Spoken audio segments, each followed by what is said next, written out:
Gospodine Osmanagić, možete li mi reći, Novak Đoković dolazi često u Bosanske piramide kod vas u Visoko, koliko puta je Novak bio?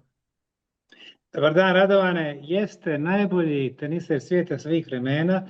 Nas je posjetio čak 6 puta. Prvi put 2020. tek kada je počela korona, a onda kad je vidio da mu prija, onda je bio još 5 puta. Posljednji put 13. jula 2022. kada je otvorio naš prelijepi teniski kompleks u Visokom pred 2500 ljudi, 75 medija iz čitavog svijeta i napokon su sa naših prostora u svijet otišle vrlo lijepe vijesti o sportu, o mladosti, o turizmu, o našim ljepotama. Da li je Novak Đoković dolazio sam tu ili sa porodicom? Koliko dugo ostaje kad dođe? Pa Novak ostaje od 3 do 7, 8 dana. Dolazio je i sam, dolazio je i sa porodicom, dolazio sa svojim roditeljima, prvi put sa Srđanom i Dijanom, drugi put došao je sa suprugom Jelenom, sa Tarom i Stefanom, zatim je dolazio i sa roditeljima od supruge, sa prijateljima. Uglavnom on ovo mjesto smatra za svoj drugi dom. Kako ste se vi još upoznali sa Novakom Đokovićem? Novak već duže vremena prati naš projekat istraživanja bosanskih piramida i osobito one aspekte koje su vezane za energetski, za duhovni, za ljekoviti karakter. On mi se javio u junu 2020. godine, od tada smo počeli da razgovaramo, da komuniciramo na različite načine, različitim kanalima. Ja odlazim na turnire gdje on igra, čak i kad je trenirao u Beogradu. On je bio na mom predavanju u Banja Luci, drugim riječima jako dobro poznajemo šta ko radi. Verovatno malo ljudi ne zna u regionu, ali ajde im kažemo šta su to što je Bosanske piramide. Bosanske piramide su projekt istraživanja prvih europskih piramida i u proteklih 20 godina to je postala najaktivnija arheološka lokacija na svijetu. Dokazali smo da imamo kompleks od 6 piramida koje smo nazvali bosanskim piramidama Sunca, koja je ujedno i najveća i najstarija na svijetu, piramida Mjeseca, Zmaja, Zemlje, Ljubavi, 6. piramida, zatim 2 tumulusa, u arheologiji tumulus je konusno vještačko uzvišenje i ogromnu mrežu podzemnih prahistorijskih tunela. Do sada smo našli ulaze u čak 7 takvih tunela. Ono koju smo najviše očistili, tunele Ravne, očistili smo oko 2,5 km postojećih tunela. To je ujedno i omiljena Novakova destinacija, jer unutra su jako dobre energije koje su mjerljive i gdje provodi dosta vremena kad dođe 2-3 puta dnevno ulazi. To mu je prostor za opuštanje, relaksaciju i regeneraciju. Upravo to, kakve su blagodeti posjete piramidama i tunelima, kako ta posjeta utiče na telo i pomenuli ste regeneraciju? Mi se bavimo naukom, koristimo naučne instrumente da mjerimo različite energetske fenomene. U tunelima ih imamo čak 10. Prvih 5 je odsustvo svih loših zračenja, lošeg kosmičkog zračenja, jer smo ispod zemlje, 20 metara, zatim lošeg prirodne radioaktivnosti, to mjerimo Geiger-Millerovim brojačima, nema je, geopatogena zračenja, signala za mobitel nema, signala za internet. Dakle, nema ništa od loših zračenja kojima smo ti i ja sada izloženi. A s lošim zračenjima to su neprijatelji za naš organizam, ćelije, tijela se bore protiv tih neprijatelja. U tunelima bez zračenja naše ćelije po prvi put u životu mogu započeti raditi svoj posao. Šta je njihov posao? Da započnu proces regeneracije, proces detoksikacije, izbacivanje toksina, otrova iz našeg organizma. Iz toga nam dolaze ljudi koji imaju problema sa šećerom, pritiskom, bolovima, tumorima, različitim drugim oboljenjima. Ima da se mi ne bavimo liječenjem, ono što mi radimo, mi mjerimo, dokazujući da je ovaj prostor regenerativan. A kad dodamo još 5 novih energetskih fenomena, dakle, najbolja frekvencija elektromagnetizma, 28 kHz, to je frekvencija naše majke planete. Najbolja frekvencija ultrazvuka, frekvencija levitacije, najbolja frekvencija originalne Schumannove rezonance, životne energije, negativnih iona, dobivamo najsigurniji prostor na svijetu i stoga nije čudo da je on dobar i za one koji imaju različitih zdravstvenih izazova, ali i za one koji ih nemaju. Za sportiste pogotovo, jer u tim uslovima vi dobivate više kisika, sa više kisika vaš organizam je izdržljiviji i može uraditi ono malo više u odnosu na vašeg protivnika. Vidjeli smo da ste Novaku pomogli tad kad je dolazio, dominirao svjetskim tenisom. Sad ga nema neko vreme, jel može, jel to možda problem, jel treba da dođe ponovo? Ne znam da li postoji uzročna veza, možda postoji. Novak je ovdje uvijek dobrodošao i on zbilja uživa u ovom mjestu, uživa u našem iskrenom prijateljstvu, ljudi ga ovdje vole. Ja ga ponovo očekujem da dođe kad god poželi, njemu su vrata širom otvorena. Da će moći do onog rekordnog 20 i kog petog Grand Slema i 100 titule uz vašu Pa pomoć. to su sve brojevi, 25, 100, 400. Međutim, njegova ostavština je da je on ubjedljivo dominantan i najbolji teniser svih vremena i po broju nedjelja na svjetskom tronu i po broju osvojenih Grand Slam titula.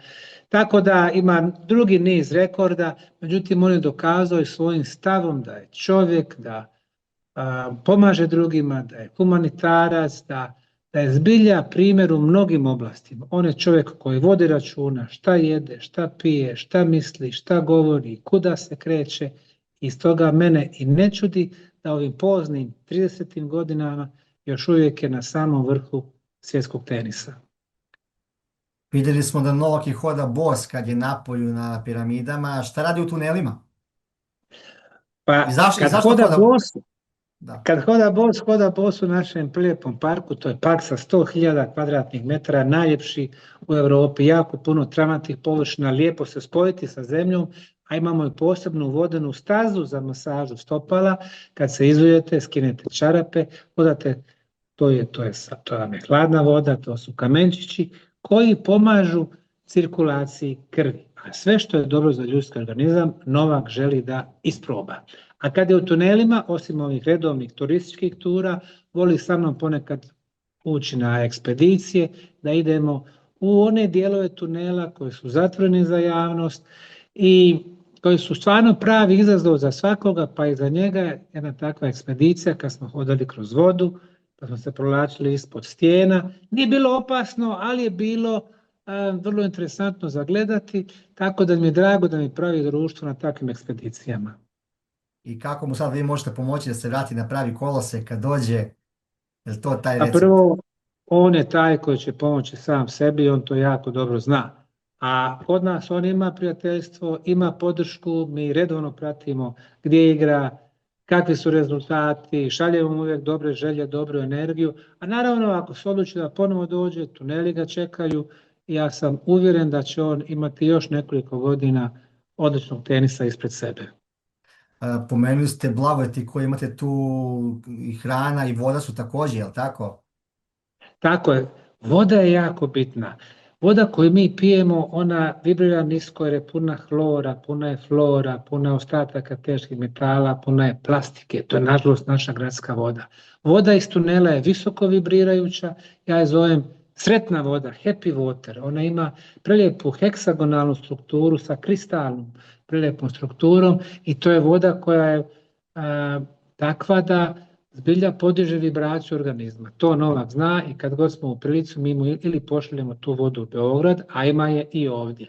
Nadalje, ovaj park je prelijepi ambijent s jako dobrom energijom, negativni oni u tunelima. Dakle, idealno za svakog sportistu.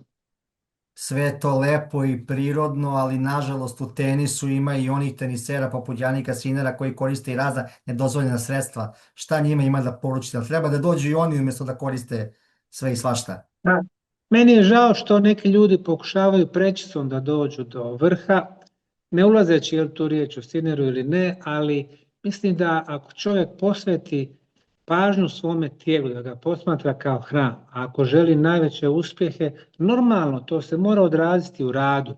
Vi možete biti talentovani, ali ukoliko 90% niste se odlučili da se posvetite tome u potpunosti kao što je to Novak uradio, onda vam nema ni rezultata. A naravno ovakvi prostori kao što su piramide u Bosni, tuneli, park, voda, hrana, vazduh, samo doprinose da u takvom okruženju možemo da postižemo vrhunske rezultate. Novak dolazi kod vas kao gost, ali ima priča i da li istinite da on tu gradi i kuću i to od prirodnih materijala, drvo, kamen?